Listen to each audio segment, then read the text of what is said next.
Bonsoir, bienvenue dans cette édition. Voici les titres de l'actualité de ce mardi 12 décembre. 30 morts et environ 150 blessés sur les routes de Polynésie en moyenne chaque année. À la veille des fêtes de fin d'année, les acteurs de la prévention routière sont sur le pied de guerre. 60 millions de francs pour aider les familles à stériliser leurs animaux. La nouvelle est bien accueillie par les propriétaires, mais la question des chiens et chats errants reste entière. Demain, les représentants de l'Assemblée seront invités à la 7e séance plénière de la session budgétaire. Une série de lois seront soumises au vote, la première portant sur une réforme fiscale. Nous en parlerons avec le représentant non inscrit Nuihau Loré, le vice-président du parti Ahere Yapurinetia, et notre invité ce soir. Des cadeaux pour les enfants du foyer Temaru Perero. Les plaisanciers de la Marina Teina ont tenu à apporter leur contribution aux fêtes de fin d'année, synonyme de partage.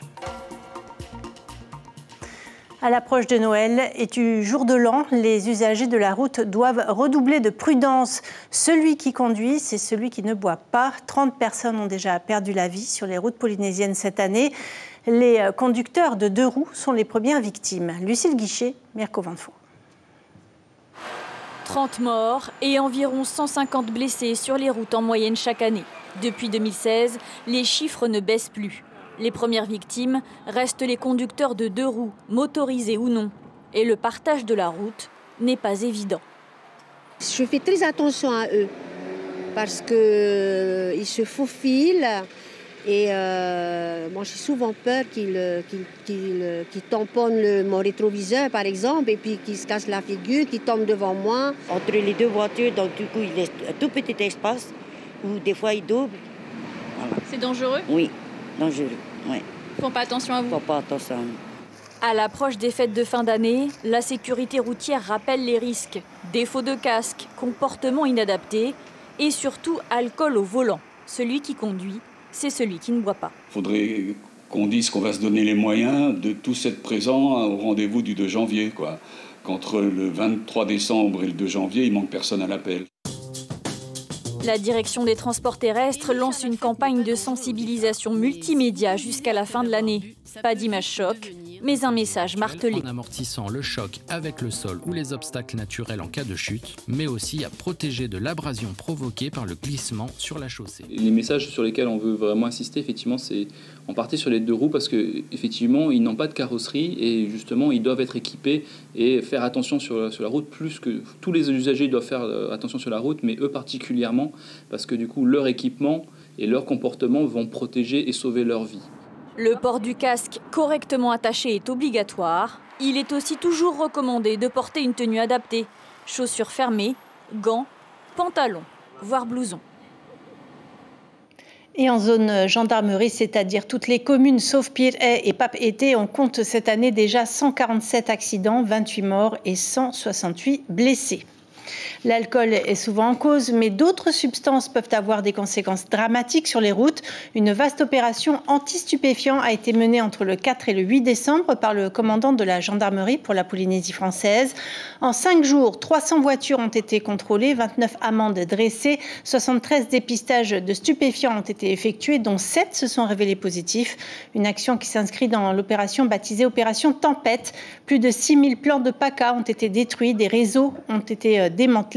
Même le centre de Tatoutou a été fouillé. Écoutez les précisions du colonel Grégoire Demaison au micro de Jérôme Lee.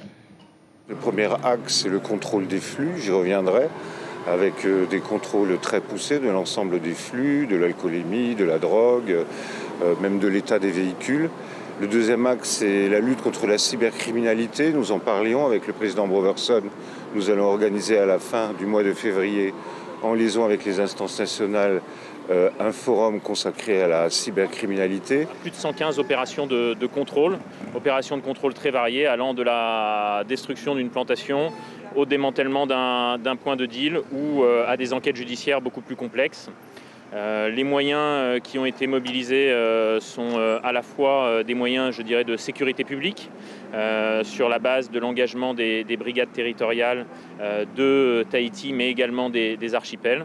des moyens cynophiles, évidemment, avec les 4 équipes cynophiles du Comgend, et puis, je dirais, des moyens de police judiciaire, avec des moyens d'enquête spécialisés, que ce soit les moyens de l'Office anti-stupéfiants ou de la section de recherche de Papeete. Et vous avez reconnu bien sûr Eric Spitz au commissaire. Cet événement au port de Papeete, les 3 cuves prévues pour le futur site de stockage de gaz de Hitia'a sont arrivées. Construites en Europe, elles ont été chargées mi-novembre sur un cargo. Elles seront déchargées en fin de semaine avec l'aide du navire Teitinui de la flottille administrative. Les cuves ont une capacité de stockage de 1000 tonnes chacune. Le pays débloque 60 millions de francs en faveur de 10 associations de protection animale pour les aider à stériliser chiens et chats du Fénois. Cette campagne de stérilisation des animaux, débutée en septembre 2022, doit se poursuivre en 2024. On voit cela avec James O et Jérôme Lee. À 52 ans, Marguerite Maitita Hio a fait du bien-être animal une préoccupation croissante. Dans le quartier, tout le monde connaît Maggie, ce petit bout de femme toujours souriante. Ce matin, elle prend son bâton de pèlerin et sillonne les allées pour promouvoir la stérilisation. Il faut être dans des associations et toi, si tu es dedans, tu dois payer, si c'est 30 et quelques mille, l'association paye 20 000 et toi, le reste 12 et quelques. Mais ça reste cher. C'est cher quand même. En effet, ce sont les tarifs pratiqués par les cliniques vétérinaires qui freinent les propriétaires comme les associations. De 8 750 francs pour la castration d'un chat à 25 150 francs pour la stérilisation d'une chienne. J'avais 2 chiens, 2 femelles. Hein. Après, j'avais trouvé, avait eu un mâle. Après, par là, ça a croisé, quoi. Hein. Là, la femelle a fait 3 portées. Le premier porté, c'est adopté. Deuxième aussi, on a donné. Ça, c'est la 3e portée, ça. Tu es pour stériliser? Tu es d'accord si on aide pour stériliser? Ah oui, je suis pour. Hein. Ça va aider aussi les familles, hein, surtout les familles qui ont beaucoup de chiens. Hein. Autant dire que les 60 millions de subventions octroyées par le gouvernement Broderson lundi dernier est une bonne nouvelle pour les particuliers comme pour les associations. En réalité, il s'agit de la continuité de la politique de gestion canine et féline initiée en septembre 2022 par l'ancien gouvernement qui avait inscrit une enveloppe de 100 millions de francs au budget primitif de 2023. Aujourd'hui, c'est plutôt pour des chiens ou des chats qui ont des propriétaires. C'est beaucoup plus compliqué quand il s'agit d'errance de chiens ou de chats errants. Alors il y a beaucoup de problèmes juridiques à régler et puis des problèmes pratiques puisque une vraie campagne de stérilisation de masse doit se faire sur un très court terme. Pour cela, il faudrait qu'on ait une équipe vétérinaire dédiée à ça sur quelques mois. Raison pour laquelle l'Assemblée de la Polynésie a voté un texte au mois de mars 2023 afin de pouvoir faire appel à des vétérinaires étrangers, notamment ceux de Nouvelle-Zélande et d'Australie. Les pêcheurs de la baie de Cook de Moorea ont un nouveau quai. Les anciennes installations accueillaient il y a 50 ans les goélettes en provenance de Papeete, puis les pêcheurs de la baie. Mais l'édifice s'est fortement dégradé au fil des ans. Des travaux ont donc été entrepris en 2022 et viennent donc de s'achever pour un coût de 218 millions de francs. Le marché des pêcheurs, situé juste à côté, devrait également faire l'objet de travaux de sécurisation. Écoutez le président de la coopérative et le ministre des Ressources marines au micro de Laurent Bélanger. Premièrement, pour pouvoir avoir la sécurité de tous, qu'on puisse accoster tout en sécurité, pour pouvoir décharger notre poisson, pour pouvoir amarrer notre bateau tout en sécurité, pour pouvoir laver notre bateau, tout ce qui est bénéfique pour nous en tant que pêcheurs professionnels. J'ai connu ce quai étant petit avec le bateau, le Meire, qui venait accoster lorsque la passe de Veillare, il y avait trop de houle. Pour moi, c'est vraiment une très très grande joie de voir ce développement de notre belle baie de Popo. Demain, les 57 représentants de l'Assemblée devront plancher sur le budget 2024. Un budget en augmentation. Il passe de 162 milliards de francs en 2023 à 164 milliards en 2024. Plusieurs projets de loi seront passés en revue et en tout premier lieu, un texte instaurant des mesures fiscales. Objectif affiché du gouvernement, lutter contre la vie chère et assurer plus de justice fiscale. Qu'en pense l'opposition? C'est à vous, Nuihau Loré, que je pose la question. Vous êtes vice-président du parti Ahere Purinetia et représentant non inscrit à l'Assemblée. Vous faites partie de la Commission des Finances. Vous avez observé de l'intérieur les tensions entre l'exécutif et le législatif. Que pensez-vous des différentes mesures fiscales proposées par la majorité? Nous nous sommes exprimés lorsque ce texte est passé en commission durant à peu près 11 heures. Ce texte, nous l'avons dit en commission, est mauvais sur le plan économique, il est mauvais sur le plan social, et nous avons déposé un certain nombre d'amendements, et le président de l'Assemblée lui-même s'est opposé à un certain nombre d'articles. En quoi il est mauvais, ce texte? Il est mauvais parce que dans un contexte où l'inflation est forte, où les prix augmentent beaucoup, le gouvernement fait le choix d'augmenter davantage les impôts, alors que le vrai problème, c'est celui du pouvoir d'achat des ménages. Et pour nous, l'action majeure à mettre en œuvre, c'est de réduire les impôts et de réduire aussi les dépenses publiques. Le gouvernement a fait le choix inverse. Heureusement que cette commission s'est réunie et a essayé de faire des propositions, même si toutes n'ont pas été retenues. Finalement, la création de l'impôt foncier additionnel a été retirée, mais ce texte demeure quand même mauvais sur le fond. Le gouvernement revendique tout de même plus d'équité, une meilleure répartition de l'impôt. Alors, ce n'est pas du tout le cas, puisque le gouvernement choisit justement d'augmenter à nouveau des impôts concernant les matériaux de construction et va rendre encore plus compliqué la construction, le bâtiment. Les acteurs économiques étaient unanimes pour dire effectivement que ce texte était très mauvais. D'ailleurs, il n'y a pas eu de concertation. C'est ce que nous avons indiqué aussi au gouvernement. La fin des exonérations de certaines taxes, comme celles qui existent sur les véhicules hybrides, c'est donc une mauvaise stratégie selon vous? Ça va à l'encontre de la transition énergétique et de tous les plans qui ont été mis en œuvre depuis plus de 10 ans déjà. Le transport, c'est quasiment la moitié de la consommation en énergie primaire. Et le seul moyen de réduire et les émissions de gaz à effet de serre et de réduire notre dépendance aux hydrocarbures, c'est d'utiliser effectivement ces véhicules. Mais ces véhicules apparemment consomment autant pratiquement que les véhicules classiques, c'est ce qui est avancé? Ça dépend des cylindrées. Ce sont surtout des équipements qui permettent de réduire la dépendance aux hydrocarbures. Et c'est un des axes majeurs de tous les plans de transition énergétique qui, jusqu'à présent, étaient validés par toutes les majorités. Alors, le gouvernement semble dire qu'il y a peu de marge de manœuvre pour l'exercice 2024, qu'il y a une forme d'inertie après 10 ans de budget construit par une autre équipe. Vous comprenez que ce soit difficile de changer les orientations du jour au lendemain?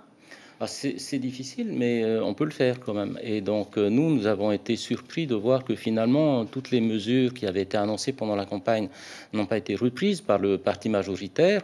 C'est vrai que la situation actuelle des comptes du pays est compliquée, mais il y a plus de 20 milliards de réserves de trésorerie et je pense que c'est toujours en début de mandat qu'on peut initier un nouveau cap, une nouvelle philosophie. Et ça n'est pas du tout le cas. J'ai l'impression que le gouvernement a choisi de continuer, y compris sur des dispositifs sur lesquels il n'était pas d'accord au moment où il était dans l'opposition. Il y a ce trou de 9 milliards, la fameuse CPS, qui a été retirée et qu'il faut combler finalement. Est-ce que ce budget y parvient ? Nous l'avons déjà dit à plusieurs reprises, supprimer une taxe c'est toujours facile, mais mettre en place une réforme de la PSG, c'est ce que nous attendions. Ça fait quasiment 8 mois que le gouvernement est installé et je pense que compte tenu de toutes les études qui ont été faites dans ce domaine, il aurait dû proposer au même moment qu'il supprimait cette taxe sociale, les grandes orientations de cette réforme de la PSG, ce qui n'a pas été le cas. Elle devra être lancée en 2024 probablement ? C'est ce que nous dit le gouvernement. De la même manière, la réforme fiscale qui a été reportée devrait être annoncée aussi l'année prochaine. Mais comme je l'ai dit, c'est en début de mandature que je pense la population attend des changements et que le gouvernement est finalement légitime à mettre en œuvre les mesures sur lesquelles il a été élu. Comment vous allez procéder demain vis-à-vis de ces lois qui vont être proposées à l'Assemblée ? On essaye toujours d'être constructif. En commission, on a déposé 13 amendements, 2 ont été retenus. Dans l'examen en séance, nous allons continuer à indiquer au gouvernement que sur beaucoup de points, il se trompe, essayer de proposer aussi d'autres mesures. Merci beaucoup, Nuihau Loré, d'avoir accepté notre invitation ce soir. Nous parlions des accidents de la route tout à l'heure. Le centre de transfusion sanguine se prépare à toute éventualité. Après le conservatoire, les agents du CTS se sont rendus à la mairie de Papeete pour collecter les précieux produits sanguins. Et si vous n'avez pas pu donner ce matin, il est toujours temps pour vous de faire cette bonne action. Le docteur Julien Brou compte sur nous. Écoutez-le, il répond à Hubert Liao. L'objectif, c'est d'approvisionner correctement nos stocks, car les fêtes arrivent et malheureusement, il va y avoir des besoins en produits sanguins importants. Il faut que le CTS puisse répondre. Et comme l'affluence pour le moment, elle est comment, les gens, les amis Ah oui, la Polynésie est une terre d'accueil, une terre généreuse et je n'ai pas beaucoup de difficultés à recruter des donneurs de sang, ce qui facilite mon travail. Donc aujourd'hui, on a organisé une collecte à la mairie et les gens sont venus spontanément et nombreux. Ce chiffre à présent qui fait plaisir, 57 médailles d'or, c'est la moisson des Jeux du Pacifique au Salomon. Objectif atteint et même dépassé pour le comité olympique local. Le président Broderson ne déroge pas à la tradition. Il a convié tous les athlètes à participer à une cérémonie en leur honneur ce soir à la présidence en présence de Nahima Timati, la ministre des Sports. Notre équipe Raihei Nadjarian et Hubert Liao sont sur place. Bonsoir Raihei, est-ce que les sportifs se démarquent ce soir ? Bonsoir, effectivement, l'ambiance est bel et bien rouge et blanche ici à la présidence de Papeete. Toutes les disciplines ainsi que les 297 athlètes ont été conviés à cet événement. On peut vraiment ressentir la joie et le bonheur du côté des sportifs. Pour répondre à votre question, Cybèle, je suis actuellement avec Océan Belle-Rose, 3 fois médaille d'or de tennis de table. Océan, bonsoir. Rana. Donc dites-nous, avec tout ce qui s'est passé durant ces Jeux du Pacifique, vous êtes fier d'être présent ici ce soir? Ouais, je suis super fier d'être présent ici et surtout avec mon équipe. Puisqu'on a été plutôt... on a vraiment eu du succès là-bas à Honiara, donc on est très content d'être là. Quel est le secret de votre réussite? La persévérance, le travail? La persévérance, le travail. On a aussi beaucoup de sacrifices, puisqu'en tant qu'athlète, on a beaucoup de choses à faire en tant que joueur de haut niveau, quoi. Merci beaucoup pour toutes ces précisions, Océan, et félicitations encore à vous. Pour rappel, le Tahiti a ramené 57 médailles lors des derniers Jeux du Pacifique et a fini 2e au classement des médailles derrière la Calédonie. Dès la fin des festivités, place à l'entraînement pour nos athlètes. Les prochains mini-Jeux du Pacifique auront lieu en 2025 aux îles Palau. Ça se situe en Micronésie, pas loin des Philippines. Et oui, le rendez-vous est pris. C'est peut-être la dernière fois que l'association ProScience propose des séances de planétarium au public. La charge est trop lourde pour les rares bénévoles qui investissent leur temps et leur énergie dans ce planétarium numérique. Après 5 ans et demi d'activité, le bureau de l'association devra décider de son avenir. Il manque essentiellement une salle et des volontaires pour proposer ces séances en général très appréciées du jeune public. Cette semaine notamment, des collégiens du Tiperui profiteront des connaissances en astronomie et en culture de Régis Plichard. Écoutez-le au micro de Mirko Vanfou. Nous recevrons 13 classes de Tiperui cette semaine, ça veut dire qu'ils ont occupé presque tous les créneaux. L'objectif du planétarium, de leur visite au planétarium, c'est de revoir et d'imager un petit peu les cours qu'ils ont à l'école. L'école leur apprend des choses, le planétarium aide à leur faire comprendre ces choses-là, grâce aux images, grâce aux simulateurs de ciel. Là, on a vu avec eux la création du système solaire, la différence entre les étoiles et les planètes. Et ce soir vers 20h, vous pourrez observer la brillante planète Jupiter juste au-dessus de nous. Allez, on termine ce journal par ces bonnes actions qui ponctuent le mois de décembre. La conciergerie maritime Tahiti Crew a décidé pour la première fois d'organiser une collecte de cadeaux. Les plaisanciers de la Marina Teina ont choisi d'aider le centre d'accueil de l'enfance Te Maru Perirau, situé à la Mission. 15 enfants recevront 2 cadeaux chacun. Raihei Nadjarian et Hubert Liao. Donner sans attendre en retour est, paraît-il, l'une des clés du bonheur. Et cela, les plaisanciers l'ont bien compris. Originaire de Pologne, Pavel a parcouru plus de 16 000 km pour découvrir la Polynésie, mais aussi pour aider les enfants dans le besoin. Avec mon équipage, nous voulions faire des échanges avec la population locale. Grâce à l'initiative de Tahiti Crew, nous avons pu offrir de magnifiques cadeaux aux enfants tels que des cartes Pokémon, des bodyboards ou encore des robots télécommandés. Pour la première fois, Tahiti Crew a organisé une collecte de cadeaux pour 15 enfants en situation difficile placés en foyer. Un moyen de réconfort pour les plus petits en cette période de fête. L'initiative vient d'un séminaire auquel nous avons participé au mois de janvier au Mexique, à La Paz. Et la manager de ce séminaire-là participait déjà à ce type d'initiative, d'apporter un petit peu, de faire des cadeaux aux enfants et aux associations de ce genre-là. Et nous avons voulu réitérer l'opération ici. Te Maru Pererau, ou littéralement à l'ombre de tes ailes. Le foyer permet d'accueillir 24 enfants en situation d'exclusion. Ici, les jeunes peuvent grandir dans de bonnes conditions pour qu'à terme, ils puissent s'intégrer plus facilement dans la société. C'est le rôle des 14 accompagnants du centre. Le centre d'accueil est là pour pouvoir accueillir des enfants qui ont été placés par la DSFE ou le juge des enfants. Et nous sommes là justement pour leur accompagner durant tout leur temps qu'ils seront ici, pour pouvoir les aider à s'épanouir. C'est sûr que ça va être de la joie. Ils seront excités même parce qu'ils vont vouloir découvrir qu'est-ce qu'ils ont reçu comme cadeau, quoi. Et voilà, ça sera que du bonheur pour eux. Difficile pour Orlan de retenir ses larmes, elle qui fut coordinatrice de ce projet.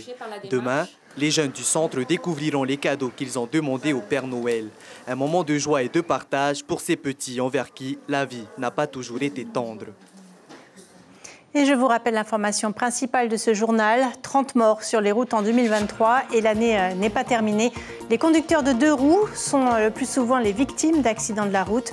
Une campagne de communication va les concerner directement. Il sera question notamment du casque qui doit être obligatoirement attaché.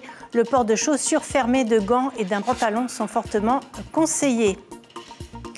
Au programme de votre soirée sur la première, un nouvel épisode de Pari Pari Whenua, puis la série Tropique criminel. À la une de Tahiti Info, demain, la commission d'enquête parlementaire sur la gestion de la crise sanitaire en Polynésie rend son rapport.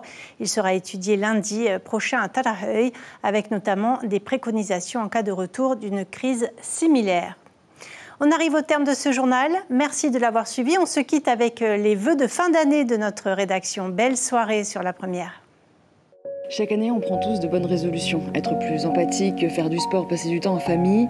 On ne s'y tient pas toujours, voire jamais. Alors cette année, je vous souhaite de tenir vos résolutions. Très belle fête à tous. Je vous souhaite plein de bonnes choses, beaucoup de bonheur, beaucoup de joie, beaucoup d'amour et de santé dans vos familles respectives.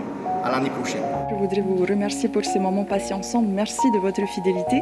Je vous souhaite de très belles fêtes de fin d'année, une année féerique, remplie de magie à chaque instant et de petites douceurs à tout moment qui vous combleront de joie pour une année remplie de bonheur et de fou rire. Très belle année à tous. Je voudrais vous souhaiter une très bonne fête à tous et de passer une excellente soirée, un excellent réveillon à tous nos amis polynésiens et surtout à nos téléspectateurs. À Pai. Passez de très belles fêtes sur Polynésie la première.